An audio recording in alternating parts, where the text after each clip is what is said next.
When I was a boy, I dreamt of becoming a fireman, or as some would call it, a firefighter. You know, one of those real-life superheroes.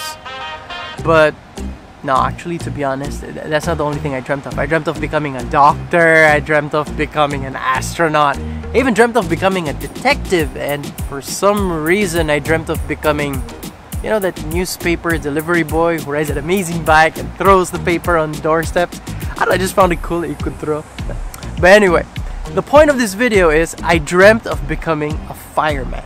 But did you know, apparently burns and crushing aren't the main reasons why there are casualties and fatalities on the job of being a fireman? Well, surprising, isn't it? So I'm gonna let you know, coming right up.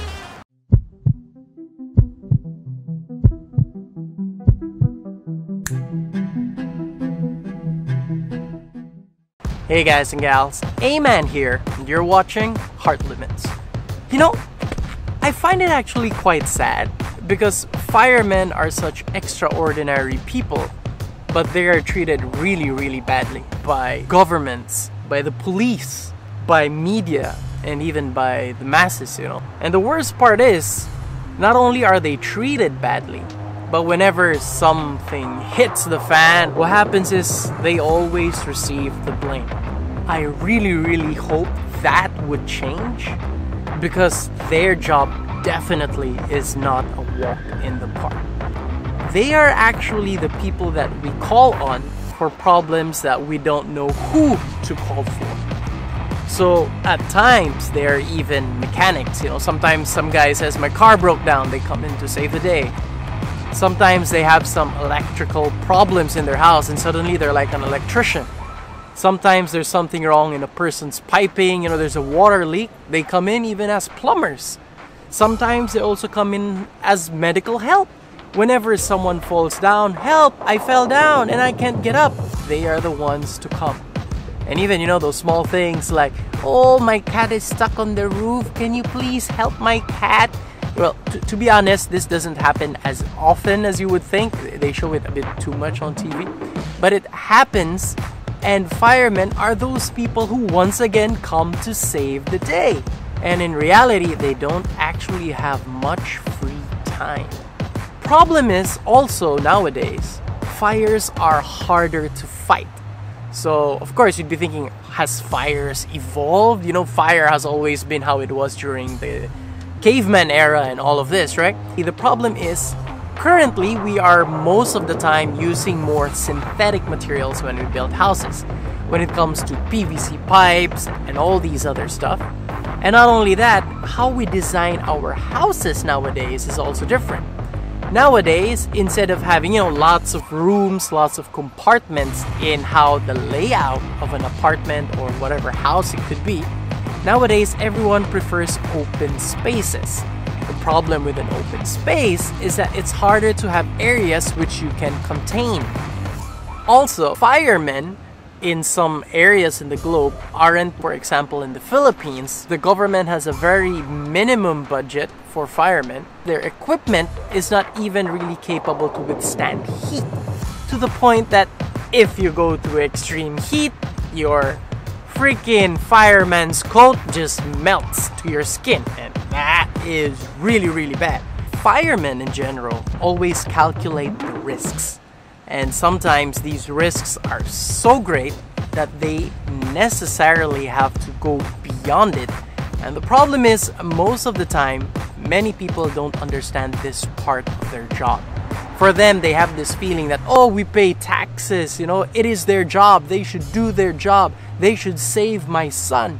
But there are times where the risk is so high that in the end, instead of having one casualty, you might even have the casualty of the whole fireman team.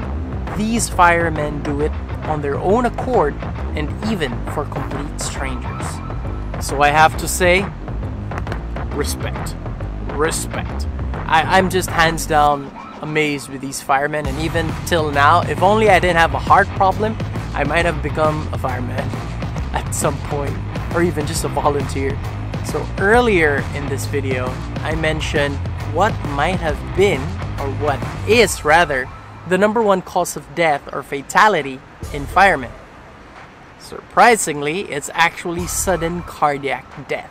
And number 2 is internal trauma and crushing, you know, when some debris falls on them.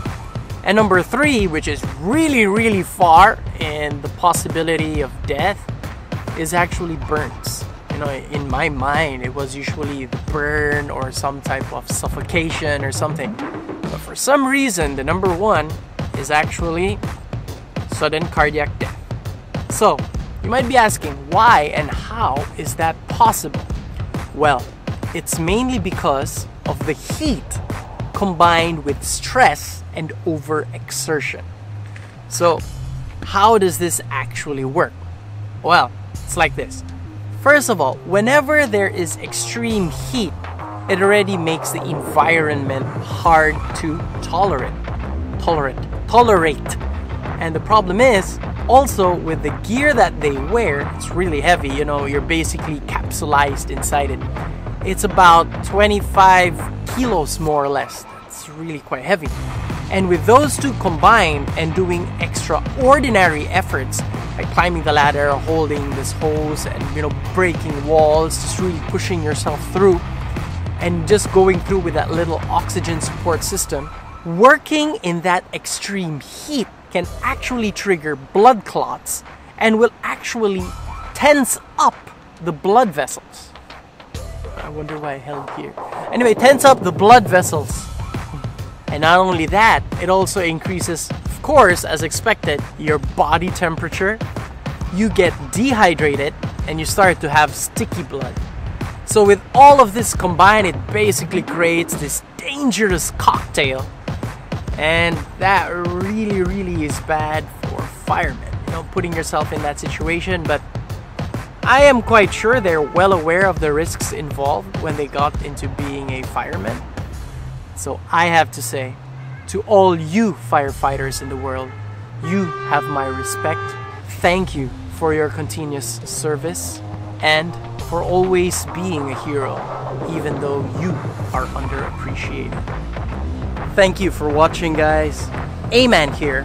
You're watching Heart Limits. I hope you start appreciating and, you know, not being too mean to your firemen. They're real life heroes and they always put their lives on the line, even for strangers.